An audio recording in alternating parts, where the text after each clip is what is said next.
अरे ये कौन है? आप कौन हैं बहन जी? अरे आपने मुझे पहचाना नहीं? नहीं, हमने तो आपको नहीं पहचाना। अरे मैं टुनटुनी हूँ दीदी। टुनटुनी? हाँ टोनी दीदी, मैं टुनटुनी हूँ। टुनटुनी तुम तो बिल्कुल बदल गई। हाँ टोनी दीदी, अब जब मेरी शादी शहर में हो गई है तो मुझे उसी हिसाब से रहना पड़ेगा ना। अब ये गाँव की ज़िंदगी तो मैंने छोड़ ही दी है, अब मैं शहर की हूँ तो उसी हिसाब से रहती हूँ। तुम सही कह रही हो। और बताओ कैसे आना हुआ? कुछ नहीं दीदी, मैं सोच रही थी काफ़ी टाइम से कि मैं जा कर के आपसे मिल लेती हूँ, इसलिए सोचा कि ठीक है मैं आपसे मिलने आ जाती हूँ। अरे टुनटुनी चलो, तुम भी बाहर ही बातें करती रहोगी क्या? चलो अंदर आ जाओ। वे दोनों बहनें घर के अंदर चली जाती हैं। और बताओ टुनटुनी, जीजा जी कैसे हैं? वो क्यों नहीं आए? अरे दीदी आपको तो पता है ना, वो शहर में रहते हैं तो उन्हें ये गांव वगैरह बिल्कुल पसंद नहीं है। और वैसे भी उन्हें ऑफिस का इतना काम रहता है। अब वो शहर में रहते हैं तो ऑफिस का काम करते हैं ना, अब जंगलों का काम तो वो नहीं करते कि जब मन किया जंगल में चले गए।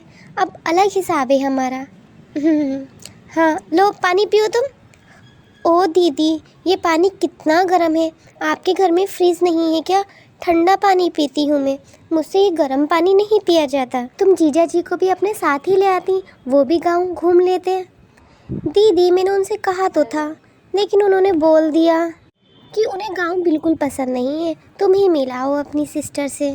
मुझे लगता है टुनटुनी तुमने उन्हें गांव के बारे में अच्छे से बताया नहीं, कि तुम भी तो गांव में ही रह कर गई हो। शायद तुम उन्हें अच्छे से बताती तो वो ये बात नहीं कहते। यह सुनकर टुनटुनी कुछ नहीं कहती और खामोश हो जाती है।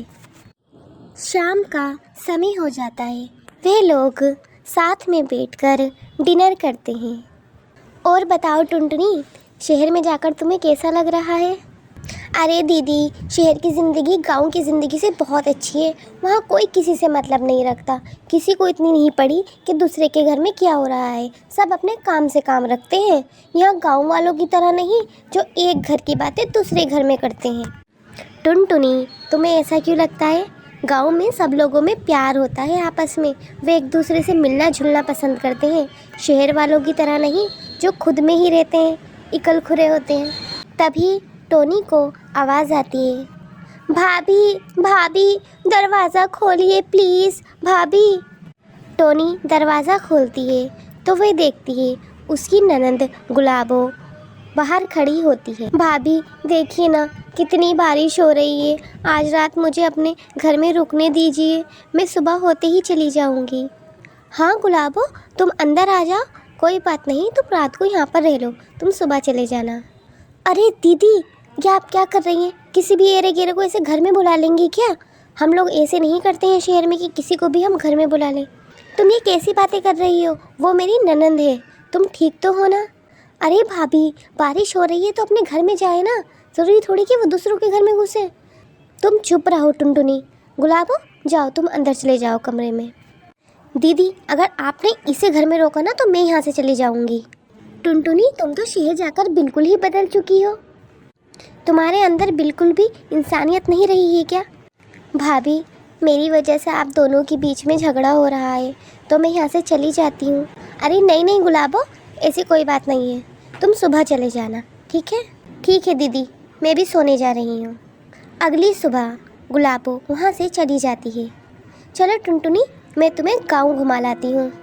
अरे दीदी क्या मिलूँ मैं इन गाँव के लोगों से, वही तो है। चलो ना मैं तुम्हें गांव घुमा कर लेकर आती हूँ। वह टुनटुनी को गांव घुमाने लेकर जाती है।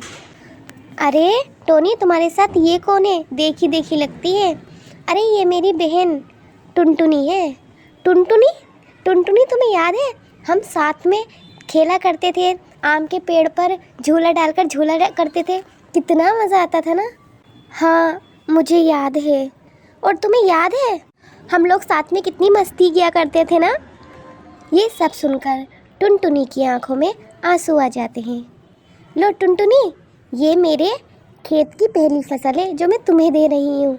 ऐसे ही टोनी टुनटुनी को गांव के लोगों से मिलवाती है और वे सब टुनटुनी को कोई ना कोई उपहार देते हैं। वह लोग घर पर आते हैं। मुझे माफ़ कर दीजिए दीदी, मुझसे गलती हो गई। यहाँ के लोग कितने अच्छे हैं, यहाँ पर कितनी मोहब्बत है सबको एक दूसरे से। बचपन की बातें भी सबको कैसे याद रहती हैं, लेकिन शहर में ऐसा कुछ नहीं है। कोई अपनापन नहीं है, कोई किसी को ही पूछता भी नहीं है। तभी तो मैं तुमसे कहती हूँ, गांव और शहर में बहुत फ़र्क होता है। गांव के लोगों में मोहब्बत होती है, वे पैसे के भूखे नहीं होते हैं। उन्हें एक दूसरे से प्यार चाहिए होता है और हर परेशानी में एक दूसरे की मदद करते हैं। इसके बाद टुनटुनी अपने घर चली जाती है।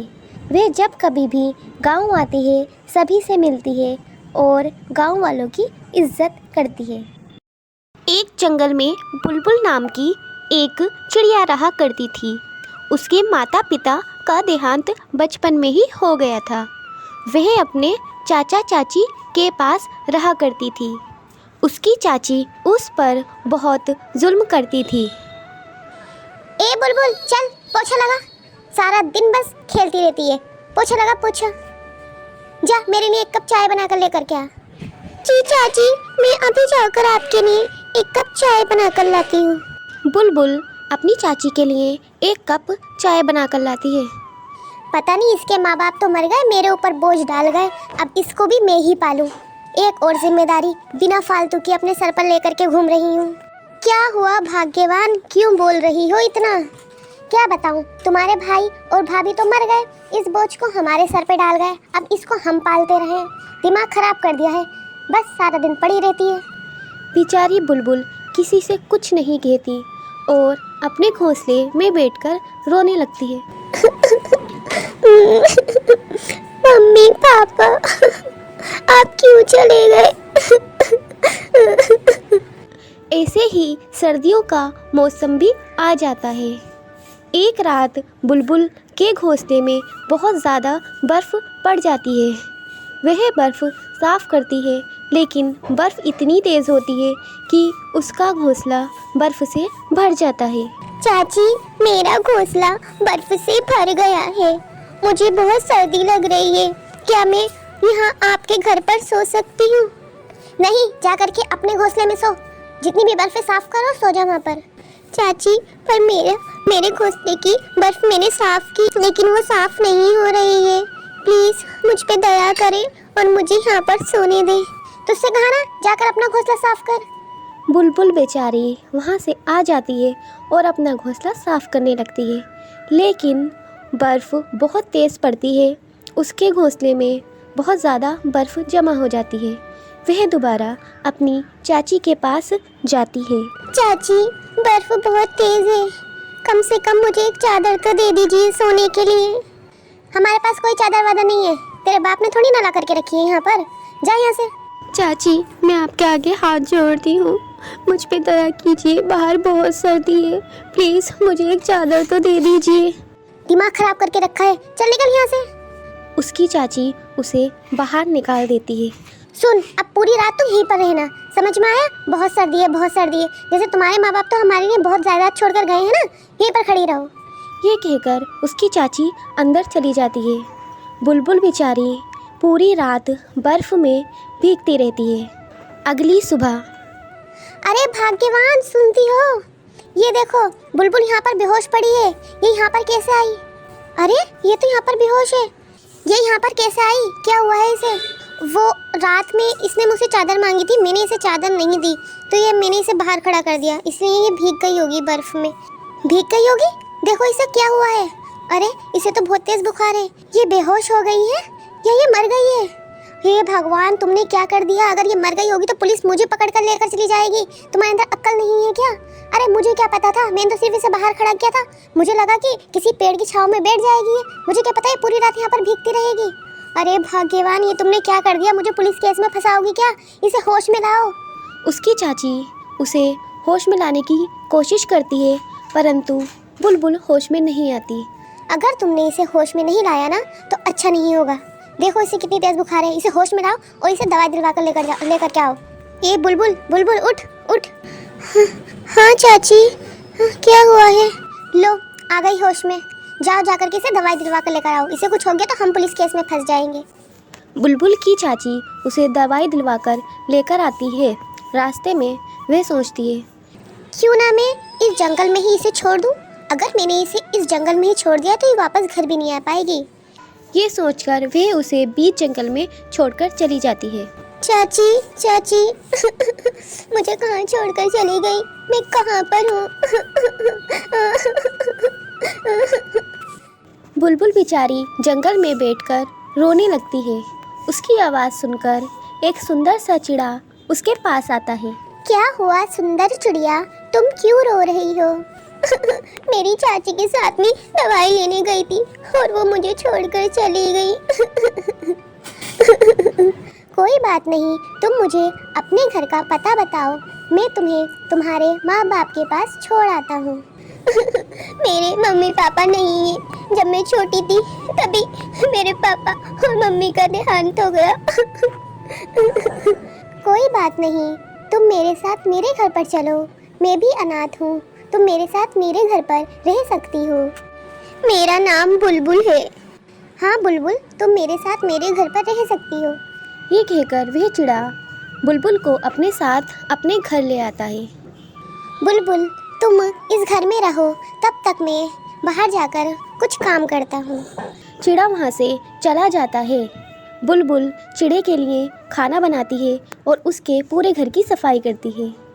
चिड़ा घर वापस आता है। बुलबुल चलो, मैं तुम्हारे लिए खाने के लिए कुछ ले आता हूँ। अरे नहीं नहीं, तुम्हें कुछ लाने की ज़रूरत नहीं है, मैंने तुम्हारे और अपने लिए खाना बना लिया है। चिड़ा खाना देखता है। वे दोनों मिल करके खाना खाते हैं।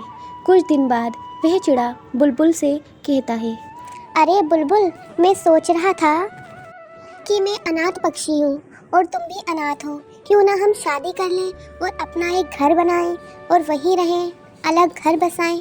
बुलबुल भी शादी के लिए मान जाती है और वे दोनों शादी करके खुशी खुशी रहने लगते हैं।